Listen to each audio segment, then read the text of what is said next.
So I want to mention, I've seen a lot of comments, people talking about, oh, read some theory. This guy hasn't read a lick of theory. I'm not sure where they're getting this from, but I think it comes from their foundations of epistemology, the theory of knowledge. How do we know what we know? The Marxian traditional sense of epistemology, it came from this idea of Hegelian dialectical materialism, this idea that history goes according to stages, as well as the society that you're born into determines your own psychology. And this paved the way for a lot of positivism, of uniformed science, or unified science, of pan-physicalism.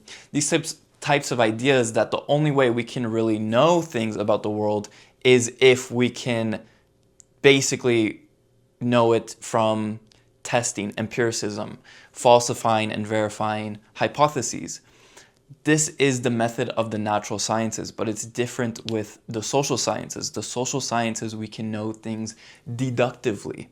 So that's the difference in our epistemology when it comes to the social sciences about the human mind and human beings in the world versus the natural sciences of, of physics and chemistry.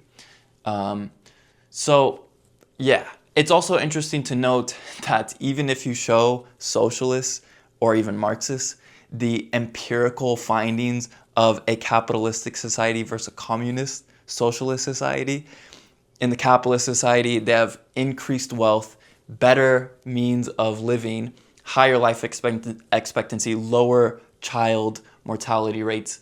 And they're like, well, we can't trust those statistics because in these socialist societies, they didn't do it right. So they're not even empiricists. Really, socialists are just envious. They're frankly emotivists, first of all. They're emotional. They're not logical. But they're envious of people who are better than them. And I think that's where it comes from.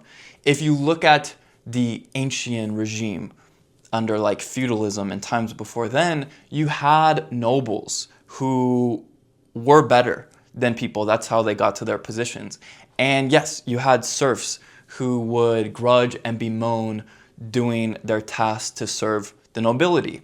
And in these days of agriculture, this idea of equality made sense, of like, we can just redistribute all the agricultural equally. And that worked in a theoretical sense for the lay people, even the lawyers, even the economists of those times.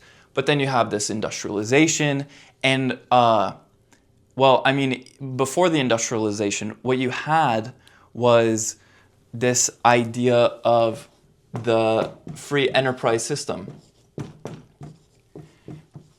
And when I say free enterprise system, it's not just this idea of a market economy. It's much more than that. It's the freedom to express yourself in thought, in speech, in practice, in pursuits, in vocations, in entrepreneurship, to actually try and fail or try and succeed. That's the free enterprise system. And what did the free enterprise system give rise to? It gave rise to capital accumulation. And capital accumulation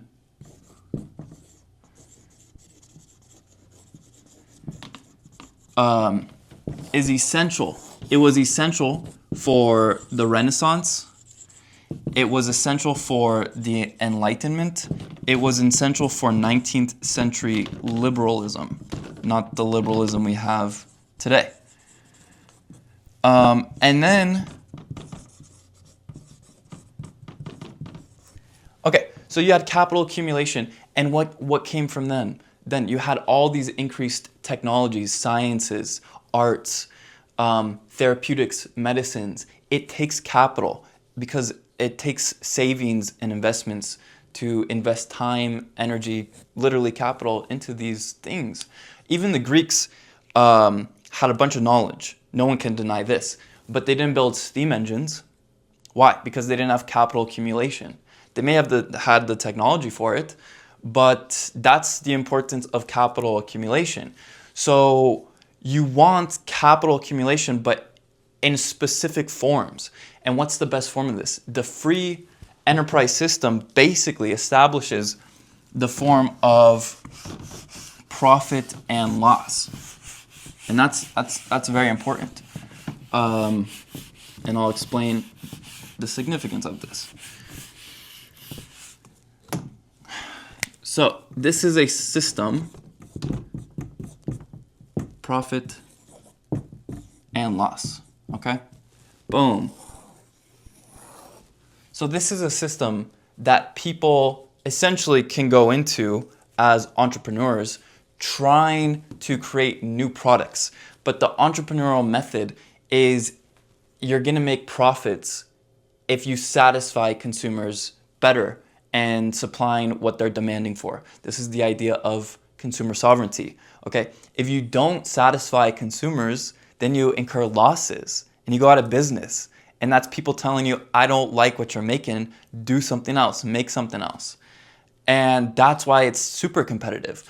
But coming back to this point of the socialists, they don't like people who are better than them. They don't like people outcompeting them in the market, okay? And I'm not even trying to like, people are like, oh, this guy's just defending Jeff Bezos and Mark Zuckerberg. I don't even know if they're capitalists, but that goes into what I was talking about in the last video about the plutocrats, people who use government to expand their wealth.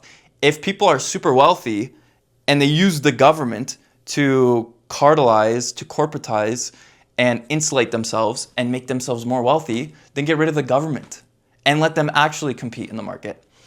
But to elaborate further on this system, it's all about satisfying consumers. So to make money, I mean, I have to break this down. To make money, you have to provide a good or a service that people want.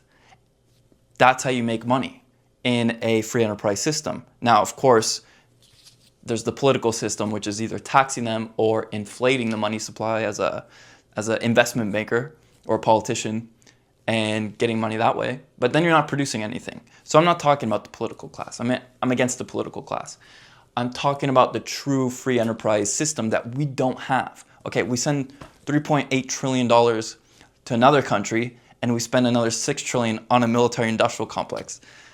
This isn't a free enterprise system. Just to give you some anecdotes, think about someone who's cold in the winter and they look at a coal miner selling coals for fires. Are they upset?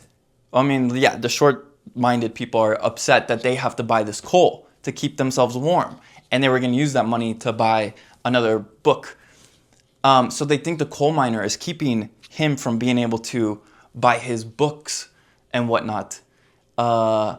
So my point here is that like you have to see the different levels of the market. The baker who bakes bread and can feed hungry people, does he make money off of people's hunger or their alleviation of hunger? Think of a doctor.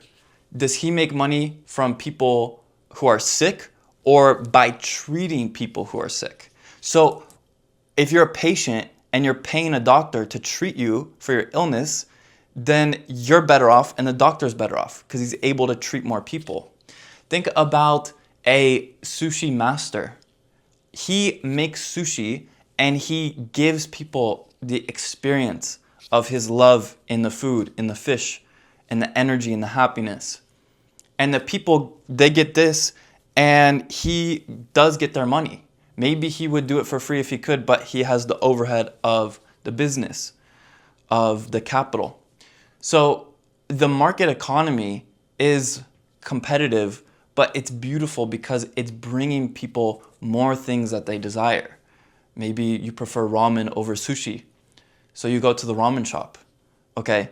But look what it takes to produce a ramen shop. It takes a lot. Restaurants are the best example. And at a restaurant, as a consumer, who's exploiting who? Are you going to tell me as a socialist the chef is exploiting people for being hungry?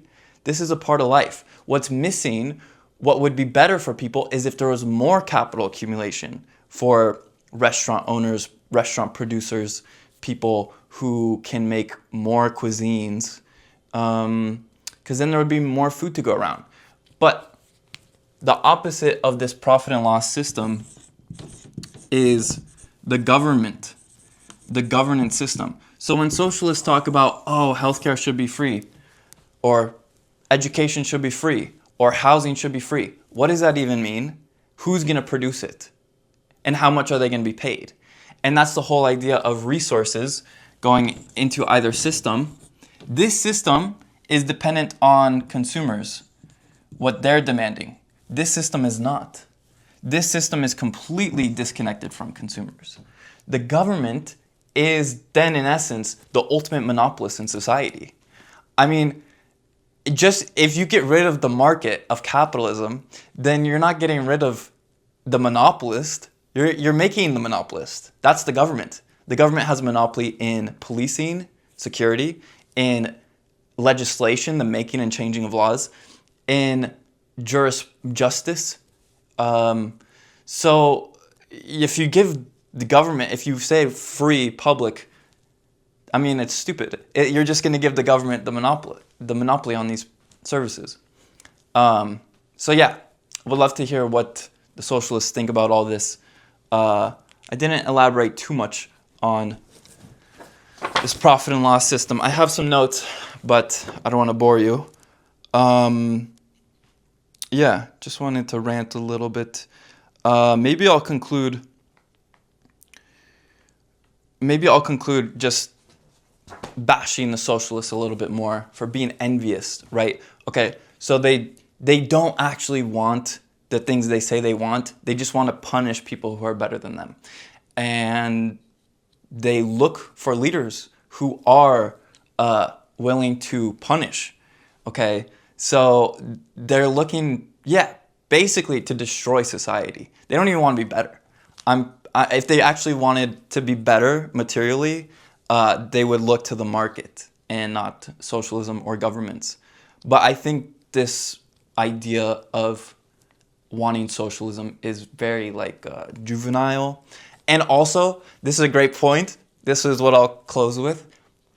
Marx came from the bourgeoisie class. Look at Marx's background. He's not even a proletariat, so that contradicts your dialectical materialism and someone being a traitor to the party. Give me a break. Debate me in the comments or debate me in real life.